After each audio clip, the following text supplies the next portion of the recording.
Hello friends, આજે આપણે બનાવીશું એકદમ ચટપટા બ્રેડ પકોડાની રેસીપી. તો ચલો બનાવીએ.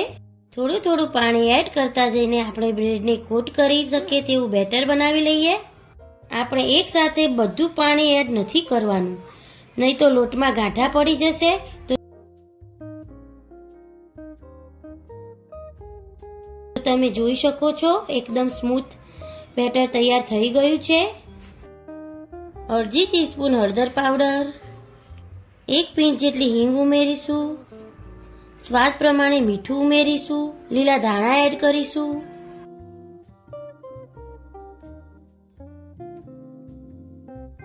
હવે બધું મિક્સ કરીશું.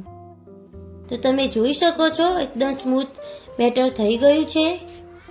હવે મેં અહીંયા 500 ગ્રામ જેટલા બટાકા લીધા છે અને બાફી લીધા છે. તો મેશ કરી લઈશું.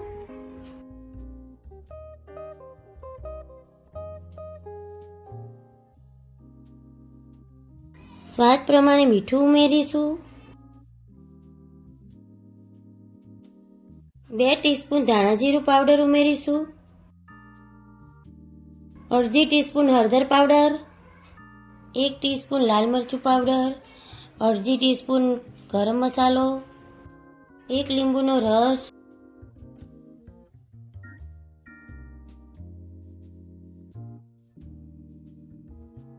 હવે વઘારિયામાં 2 ટીસ્પૂન તેલ ઉમેરીશું, અડધી ટીસ્પૂન હિંગ ઉમેરીશું, 2 ટીસ્પૂન આદુ મરચાંની પેસ્ટ ઉમેરીશું. મિક્સ કરી લઈશું. હવે 1 પિંચ હળદર, 1 પિંચ લાલ મરચું પાવડર, અડધી ટીસ્પૂન ધાણા જીરું. હવે આ મસાલાને મિક્સ કરી લઈશું. મસાલાનો કલર આવે એટલા માટે મેં થોડા મસાલા કર્યા છે. 2 ટીસ્પૂન જેટલું પાણી ઉમેર્યું છે, જેથી મસાલા બળી ના જાય. હવે વઘારને આપણે મસાલામાં એડ કરી દઈશું.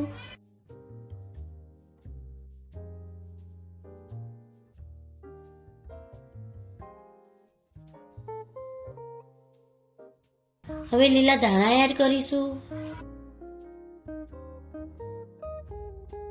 હવે બધા જ મસાલાને સારી રીતે મિક્સ કરી લઈશું.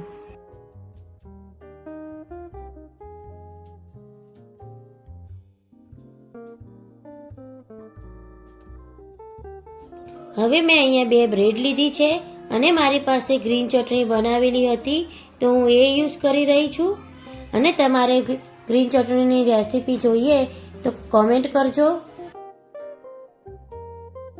હવે આપણે એક બ્રેડ ઉપર ગ્રીન ચટણી લગાવી લઈશું.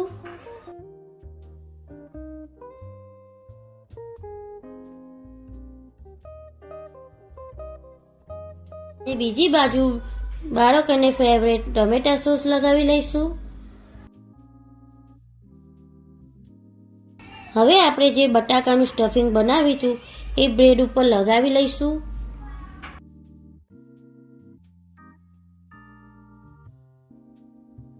તો મસાલો સારી રીતે લગાવી લીધો છે અને બંને બ્રેડને ભેગી કરી લઈએ અને વચ્ચેથી કટ કરી લઈશું.